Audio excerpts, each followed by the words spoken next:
সারাদিন রোজা রেখে দীর্ঘ সময় পর ইফতার করতে হয় বলে খাবারটা হতে হবে সহজ ও সুপাচ্য। অতিরিক্ত তেল ও মশলাযুক্ত খাবার না খাওয়াই উচিত। এগুলো খেলে ওজন তো বাড়বেই, সে সঙ্গে পেটের সমস্যা, মাথা ব্যথা, দুর্বলতা, অবসাদ, আলসার, অ্যাসিডিটি এবং হজমের সমস্যাও হতে পারে, যার ফলে ইফতারিতে একটু সতর্কতা অবলম্বন করা উচিত। তাই জেনে নিন ইফতারে কি খাবেন আর কি খাবেন না। ইফতারের সময় একটি বিষয় মনে রাখতে হবে, পেট ভরে খাবেন না, পেটের 1/4 খালি রাখবেন। পানি 1 থেকে 2 ঢোক পান করার পর 1 গ্লাস ঘরে বানানো ফলের শরবত খেলে শরীর সতেজ হতে শুরু করবে। খেজুর বা খোরমা দিয়ে ইফতার শুরু করবেন।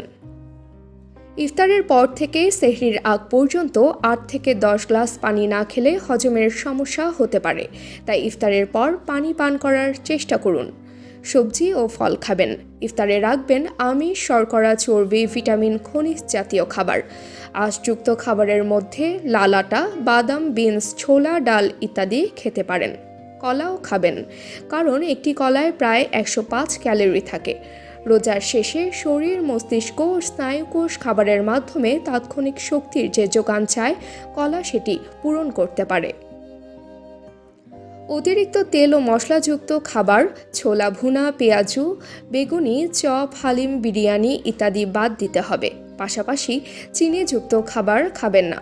আর ইফতারের পর বেশি দুর্বল লাগলে ডাবের পানি বা স্যালাইন খেতে পারেন। সারাদিন রোজা থাকায় শরীরে দুর্বলতা দেখা দিতে পারে, যেটা ঘাটতি পূরণে সহায়তা করবে ডাবের পানি এবং স্যালাইন। স্বাস্থ্য বিষয়ক সকল ধরনের টিপস এবং সমাধান পেতে আমাদের সাথেই থাকুন। ধন্যবাদ।